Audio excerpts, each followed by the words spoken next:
Salut, salut les amis, j'espère que vous allez bien. En tout cas, nous, ça va tranquille. Je viens d'entrer, il est très tard.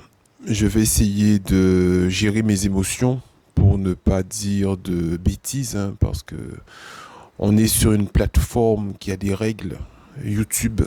Et effectivement, pour ne pas avoir de réprimande, je vais, malgré mes émotions sont très fortes ce soir, pour ne pas dire ni d'insultes, ni de mots qui dépasseraient peut-être ma pensée sur cet instant T où je viens de rentrer chez moi, dans le studio préparé pour nos réseaux sociaux. Ce soir, j'avais une petite cousine qui était malade et on a dû effectivement l'amener aux urgences.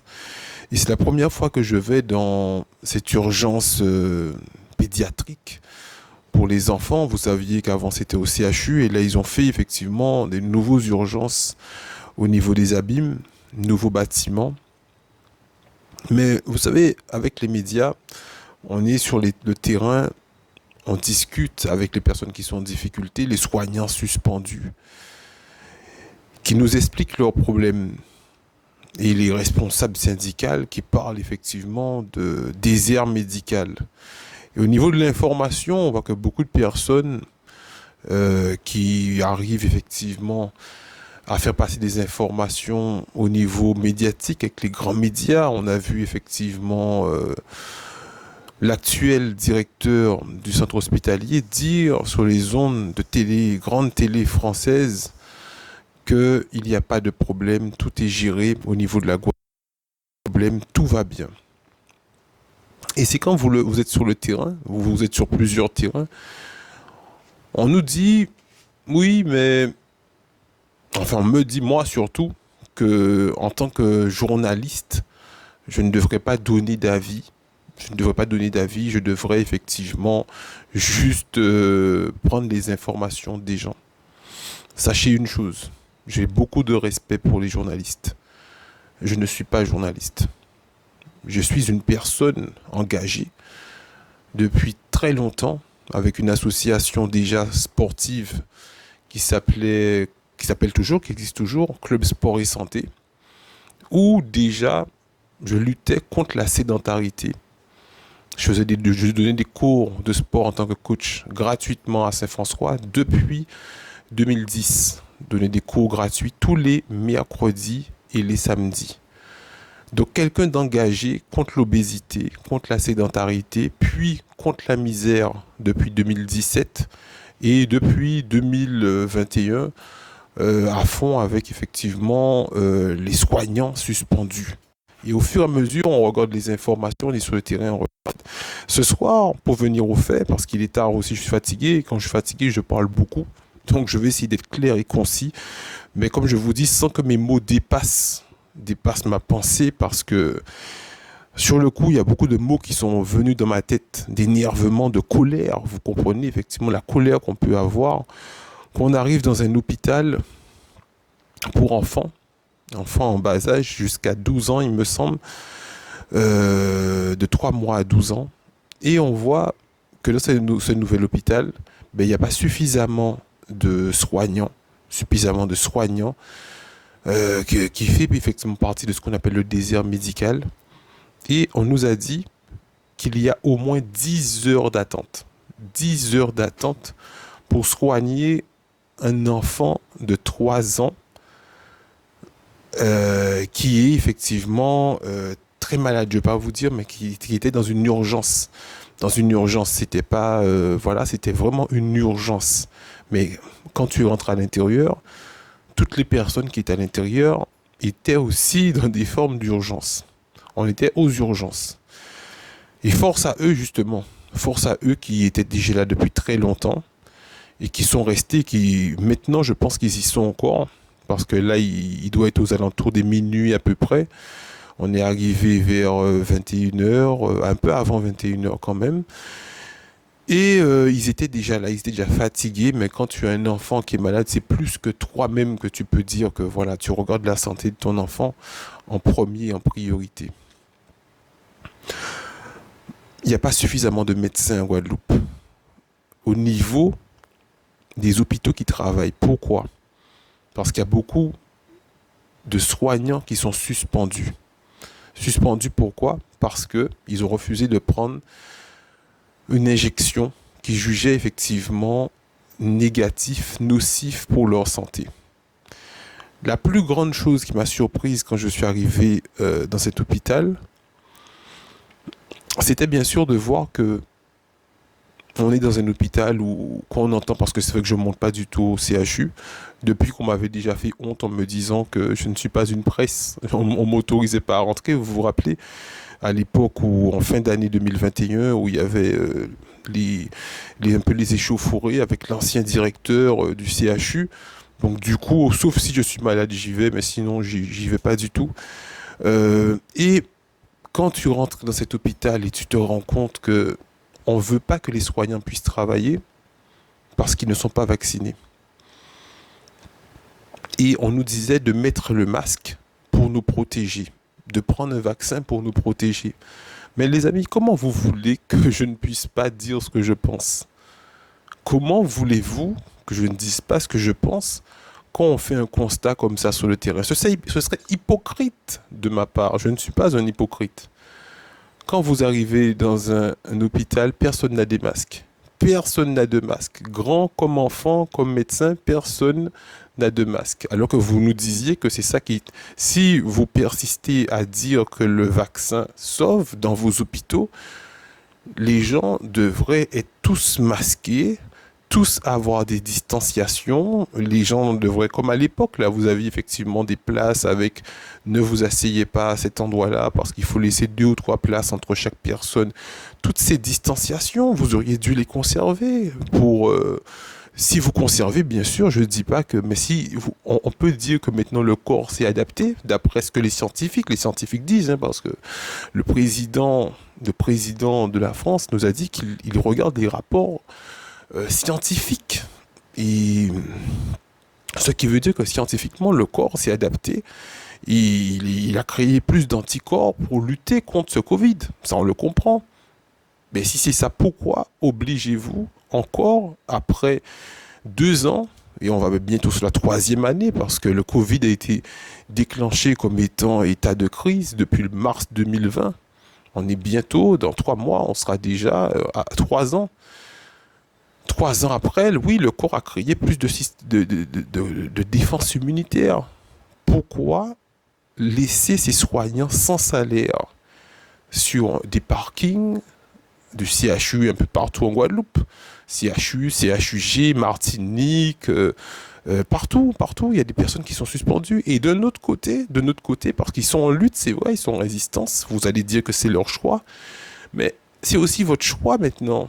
Si effectivement ce soir, je vais vous expliquer ensuite, on a trouvé des façons de soigner la petite, mais si il fallait attendre 10 heures, et dans les 10 heures, elle avait du mal effectivement avec sa santé et qu'elle était morte, ce serait de votre responsabilité.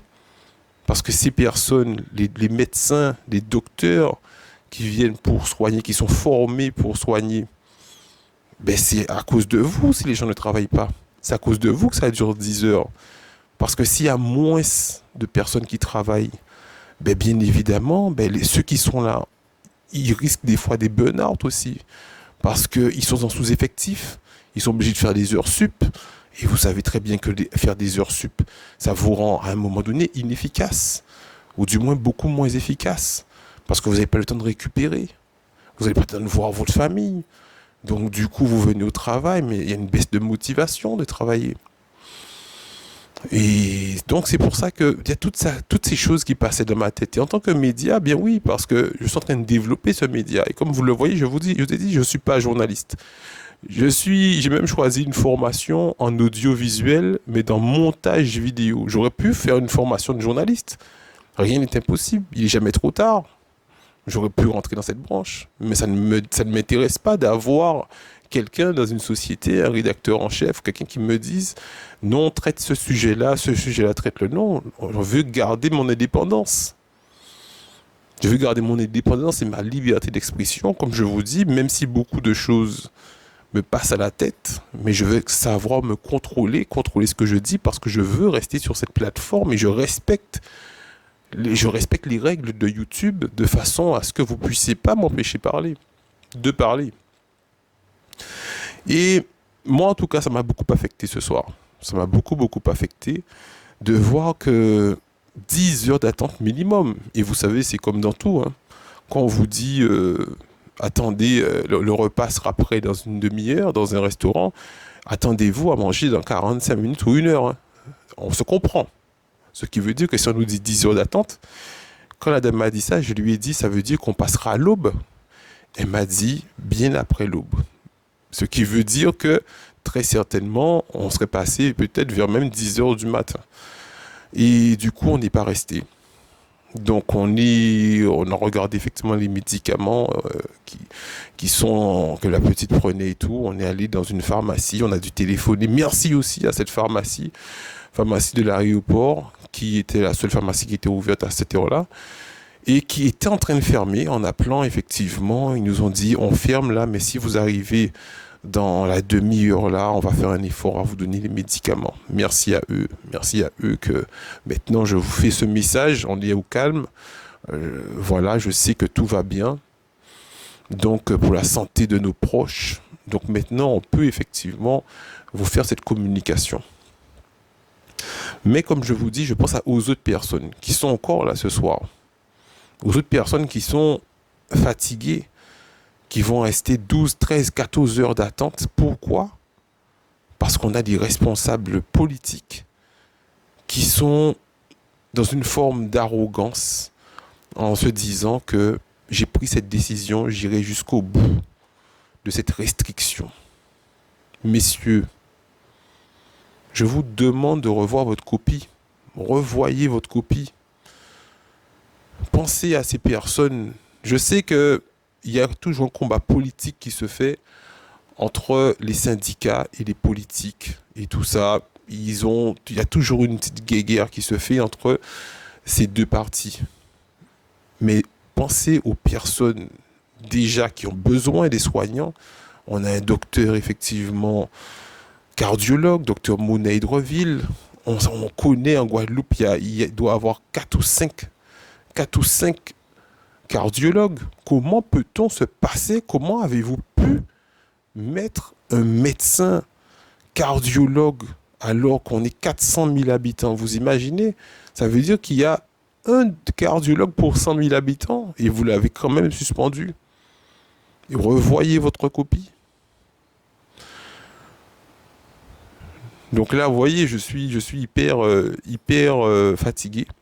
Mais j'ai dit qu'il faut que je vous fasse ce message parce que vous comprenez, hein, mes messages ne sont pas des messages de haine. Même si au fond de moi, ça boue. Mais j'ai assez de maîtrise, de contrôle pour vous faire comprendre les choses. Parce que mon objectif n'est pas de vous offusquer ou de vous donner la leçon.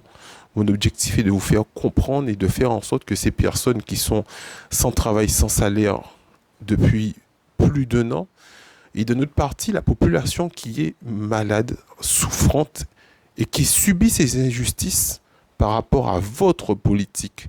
Parce que nos politiques ne prennent pas leurs responsabilités. Nos politiques locaux déjà. Parce qu'on parle souvent de la France et tout. Mais avant d'arriver en France, si nos politiques locaux faisaient une union avec les syndicats, ben la France il sera obligé de se plier. Vous imaginez, on a 32 communes en Guadeloupe.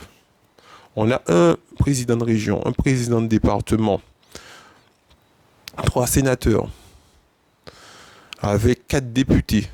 Donc si tout cela, ils faisaient cette fusion en se disant que nous, on dit non, et je ne vous dis pas d'aller marcher dans la rue le samedi et tout, mais il y a plein d'actions que vous auriez pu faire pour faire comprendre au gouvernement. Plein d'actions. Je félicite encore une fois l'action d'Olivier Servat. C'est une des actions. Mais s'il est seul, oui, ça nous fait plaisir de voir qu'il est, mais eux-mêmes, ils ont senti la douleur. Parce qu'ils ont compris ce qui se passe. Mais si vous imaginez, s'il y a une seule personne qui se rebelle comme ça au niveau des politiques et les autres font de la plaventrisme, ça sert pas à grand chose. Je dis pas que ça sert à rien. Toute bonne action est bonne à prendre. Et on le félicite encore. Mais il faut que les autres politiques comprennent Il faut qu'ils comprennent que ça, c'est juste une action qu'on a menée. Allez, c'est vrai que si on est quelqu'un voilà, quoi, quelqu'un de connu, un président de je sais pas quoi, de département, vos enfants sont malades, vous vous entraînez pour tout, on va soigner. Peut-être que vous passez pas par ce cheminement que les personnes en difficulté passent. Mais mettez-vous à leur place. Mettez-vous à la place de ces gens-là qui doivent passer des nuits entières et des fois sans avoir de résultats parce que on manque de personnel, voilà. Donc ce message, comme je vous dis, c'était adressé effectivement pour donner la force à toutes les personnes qui sont restées ce soir là-bas, à toutes ces personnes qui n'ont pas pu avoir leurs médicaments parce qu'effectivement, ben, les pharmacies aussi, il y en a beaucoup de pharmacies, les pharmacies qui sont dans cette grève. Donc beaucoup de personnes sont parties sans leurs médicaments. J'étais à l'intérieur, je suis arrivé à temps, mais il y a beaucoup de personnes qui étaient dehors et qui n'ont pas pu rentrer. On est arrivé juste à temps. Donc force à toutes ces personnes qui subissent ce désert médical en Guadeloupe. Nous, on est là pour dire les choses, mais de les dire correctement parce que notre but, comme je vous dis, c'est de faire comprendre le message. Et c'est de ne pas d'agresser les gens, de les offusquer. Voilà, je veux que vous puissiez comprendre. Et 2023, on ne veut pas vivre ce que vous nous avez fait vivre en 2020, 2021 ou 2022. 2023, on veut que ce soit différent. Merci à vous, les amis, et à bientôt.